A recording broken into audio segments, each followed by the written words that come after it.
Eh bien salut les amis, aujourd'hui on va lire le livret du citoyen. On commence. Livret du citoyen. La République française. La France est une démocratie. Les dirigeants de l'État sont élus au suffrage universel. Cela signifie que tous les citoyens, hommes et femmes, ont le droit de vote.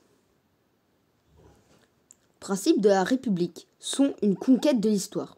La République est un régime politique dans lequel les dirigeants élus gouvernent au nom du peuple. Elles sont fondées sur les lois que tous doivent respecter. L'avènement de la République est progressif et le fruit de plusieurs combats. Le 14 juillet 1789, le peuple de Paris s'empare de la prison royale de la Bastille. Symbole de la liberté, le 14 juillet est devenu la date de notre fête nationale. À cette époque a été composé l'hymne national. La Marseillaise marine est le symbole de la République. Sa statue, placée dans toutes les mairies, rappelle la Révolution française. Le drapeau tricolore bleu, blanc, rouge date également de la Révolution. La langue de la République est le français. La République garantit le respect, les principes de la liberté, d'égalité et de fraternité. Ces trois mots constituent sa devise. Avez-vous le droit de dire tout, exprimer? Avez-vous le droit de tout dire et de tout exprimer publiquement? La liberté d'expression est un droit fondamental. Cependant, elle a des limites pour respecter le droit des autres. Il est ainsi interdit de diffuser des injures, des propos diffamatoires, des provocations à la haine ou de faire l'apologie de crimes contre l'humanité. La liberté. Les libertés fondamentales sont garanties. Liberté de penser, liberté de croyance, liberté de s'exprimer, liberté de se réunir. Page 5. Des valeurs, des principes. La République est installée de façon stable en 1875. Dans l'année 1880, des lois garantissent la liberté de la presse. L'école primaire devient obligatoire et l'école publique devient gratuite et laïque. L'égalité. Tous les citoyens ont les mêmes droits et les mêmes devoirs, quel que soit leur sexe, leur origine, leur religion, leur opinion ou leur orientation sexuelle. La Déclaration des droits de l'homme et du citoyen, voire à la fin du livret, date de la Révolution française de 1789. Elle assure la liberté de l'égalité de tous les citoyens. La loi accorde les mêmes droits aux femmes et aux hommes. L'administration peut-elle refuser la nationalité française à une personne ne respectant pas l'égalité homme-femme? Oui, même si cette personne est mariée avec un française, l'égalité homme-femme fait partie des valeurs essentielles de la République. L'adhésion à ces valeurs évaluée au cours de l'entretien d'assimilation.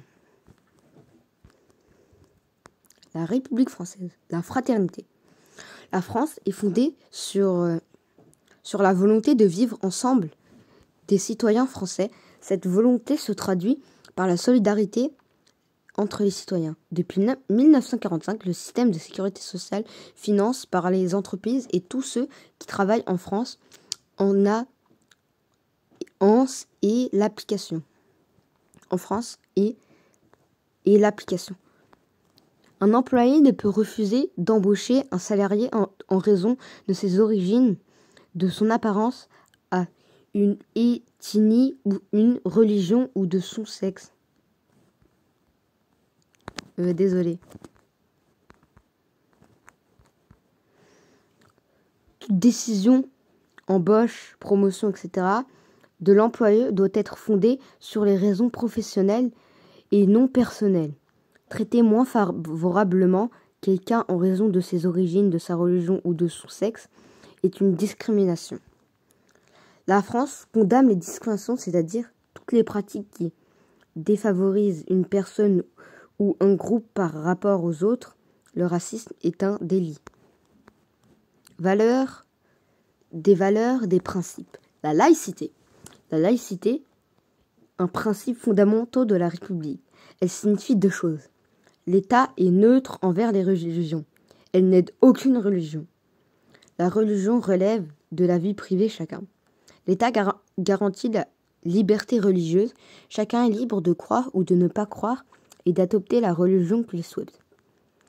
Ce principe est ancien. Il est consacré par la loi de 1905 qui sépare l'Église de l'État. Les citoyens ont le droit et des valeurs. Chacun doit respecter les lois et les règlements. Les règles essentielles applicables entre les personnes sont définies par code civil. Il existe aussi des règles collectives qui portent sur la vie en société et qui sont inscrites dans la loi. Par exemple, le code pénal définit les délits et les peines qui correspondent à leurs sanctions. Pourquoi les élèves des écoles, collèges et lycées n'ont-ils pas le droit de porter un signe religieux trop visible dans l'établissement scolaire? La loi du 15 mars 2004 interdit de porter à l'école des signes ou des tenues qui manifestent ostensiblement, de manière trop visible, l'appartenance à une religion. En effet, l'école est institution publique qui forme tous les citoyens. Elle doit donc être neutre face aux religions. L'interdiction de porter des signes religieux ostensibles contribue à cette neutralité. Pour les mêmes raisons, les agents publics ne doivent pas montrer leur appartenance à une religion. Comment vous renseignez sur les lois et les règles en vigueur? Toutes les lois, souvent regroupées en codes, sont disponibles sur Internet. www.legifrance.gouv.fr. Le site www.vie-public.fr présente les principales règles ainsi que le fonctionnement des instructions. République française. Quels droits et devoirs des citoyens français? Les citoyens contribuent au financement des services publics. Tous les citoyens doivent participer à la hauteur de leurs moyens au financement des services publics en payant les impôts. Ils participent au financement de la protection sociale par les cotisations prélevées sur leur salaire. Déclarer ses revenus et payer ses impôts est obligatoire. Tous les citoyens ont accès aux emplois publics. Tous les citoyens ont accès de façon égale aux emplois dans l'administration. Ils sont sélectionnés exclusivement selon leur qualité et leurs compétences. Les citoyens contribuent à la défense nationale.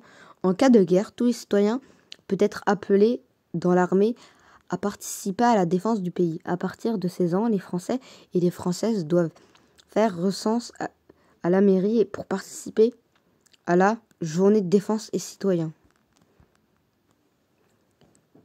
Des tirailleurs sénégalais de l'armée française pendant la Première Guerre mondiale, 1914 jusqu'à 1918. Cette illustration montre que la mobilisation de tous les Français associe des groupes venus de l'Empire colonial. Parmi les 8 millions de mobilisés, environ 650 000 hommes étaient des soldats de l'Empire colonial, principalement du Maghreb et d'Afrique subsaharienne. Page 9. Une organisation politique démocratique. La France est une démocratie et un état de droit. Son principe est gouvernement du peuple par le peuple pour le peuple. Le pouvoir politique est soumis à la loi. Il doit fonctionner selon les règles. Les lois traitent tous les citoyens de façon égale. L'indépendance de la justice est garantie. Les partis politiques se forment et exercent les activités librement. L'organisation de l'État est définie par un texte, la Constitution. Notre Constitution actuelle est celle de la République adoptée en 1958. Nos institutions sont fondées sur la séparation des pouvoirs exclusifs, législatifs et judiciaires. Tous les pouvoirs ne doivent pas être exercés par la même autorité. Les principaux responsables de l'État. Le président de la République est élu au suffrage universel pour 5 ans. Il nomme le gouvernement dirigé par le Premier ministre issu de la majorité aux élections législatives. Le Parlement, composé de l'Assemblée nationale et du Sénat, vote les lois et contrôle le gouvernement. Les députés à l'Assemblée nationale sont élus tous les 5 ans aux élections législatives. La justice est exercée par les magistrats. Elle sanctionne les infractions à la loi par la prison ou les autres peines prévues par la loi.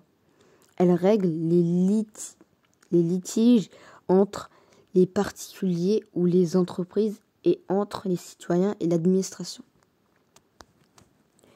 On s'arrête à là, les amis. Je continuerai à lire dans d'autres épisodes et salut.